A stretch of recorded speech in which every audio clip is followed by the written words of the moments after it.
आईला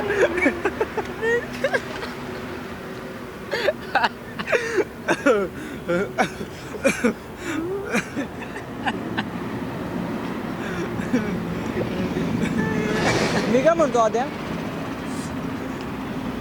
हे आपण विनाकारण जे सेलिब्रेशन करतोय ना, मला काय वाटतं आता आपण न्यू इयर सेलिब्रेट करूया. हां नाही म्हणजे असं ना एकदम पारंपरिक धूमधडाक्यात. हां ए मुडद्या, अरे काय कळते का, डोक्यात घुसते का काय, काय बोलतोय मी. त्या आईला पिलोय आपण, चढली याला. आत्ता 2 महिन्या अगोदर हॅपी न्यू इयर झालं ना रे. आपण गोव्याला गेलो होतो ना, 31 पार्टी केली होती आपण. यायला अरे यार, मी 31 डिसेंबरची गोष्ट नाही करत आहे भाऊ. मी आपल्या गुढीपाडव्याबद्दल बोलतोय. अरे आपला हिंदूचा सण, हिंदूंचं नववर्ष 28 मार्च. एवढं कसं काय विसरू शकता रे तुम्ही. कठीण आहे.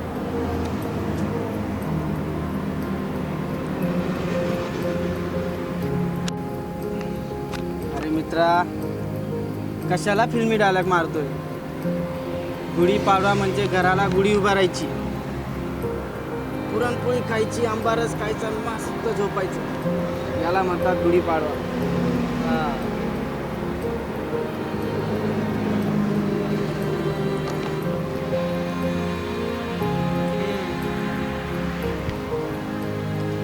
हेच आपले संस्कार, हीच आपली संस्कृती. अरे गेली शेकडो वर्ष आपल्या आजोबांनी, त्यांच्या पिढ्यांनी इंग्रजांची गुलामी केली, त्यांचे अत्याचार सहन केले आणि स्वातंत्र्यानंतरही तब्बल 69 वर्षांनी आपण त्यांच्या रूढी, परंपरा, चालीरीती त्याच आपुलकीने, त्याच प्रेमाने जपतोय. पण आपलं काय रे.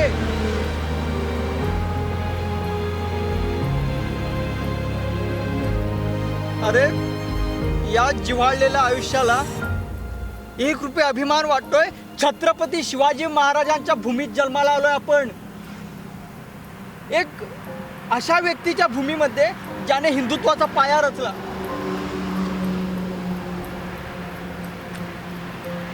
एका अशा राज्यामध्ये जिथे ज्योतिबा फुलेंनी शिक्षणाची ज्योत पेटवली. अशा मातीमध्ये जिथे बहिणाबाईंनी एकही दिवस शाळेत न जाता या जगाला कवितांचा कौल दिला. साऱ्या जगाला हेवा वाटेल असा महाराष्ट्र आहे रे आपला.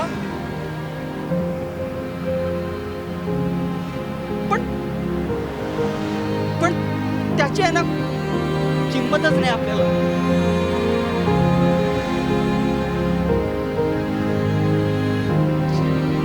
जीव गुदमरतोय रे हे सगळं बघताना.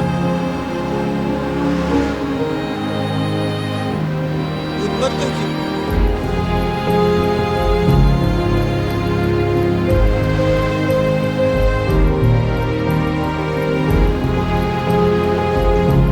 अरे विषया, हे आम्हीच नाही तर अख्खं जग हेच बोलतोय. कोणाला सांगणार आहे तू आज. कोणाची लाज सोड आणि मी पण आता स्वार्थ घे. आता नाही दिलं सरकारने गड किल्ल्यांकडे लक्ष, पण हे सगळं आपल्या हातात आहे ना रे. नाहीतर पुढची पिढी आपली नसणार रे. या इंग्रजांच्या संस्कृतीची धुरा पिढ्यानपिढ्या पुढे नेण्यासाठी राखीव आहे आणि त्याला जबाबदार फक्त आणि फक्त तुझ्या माझ्यासारखे तरुण तडफदार युवक असणार आहेत. एकदा का वेळ निघून गेली ना किंवा फक्त आपल्याकडे एकच गोष्ट राहणार आणि ती म्हणजे पश्चाताप. अरे पण हे सगळं थांबवण्यासाठी नेमकं आपण असं काय केलं पाहिजे जेणेकरून हे सगळं थांबेल? हे बघा ती जास्त काही करण्याची गरज नाही. चरित्राचा आदर आणि वाचन केलं पाहिजे. आपल्या ऐतिहासिक स्थळांना भेटी दिल्या पाहिजेत. हरवलेल्या गोष्टींचा स्तंभ उभारला पाहिजे. एवढं जरी केलं ना आधी एक सुसंस्कृत भारत तयार व्हायला वेळ नाही लागणार.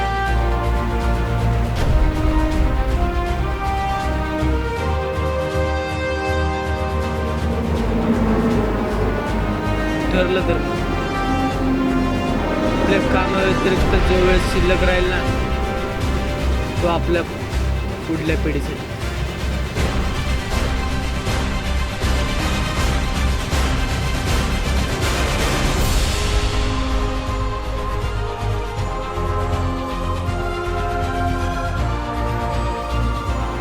आपल्या विषया किती अभ्यास करून आला तर जेवढी पिली सगळी उतरवली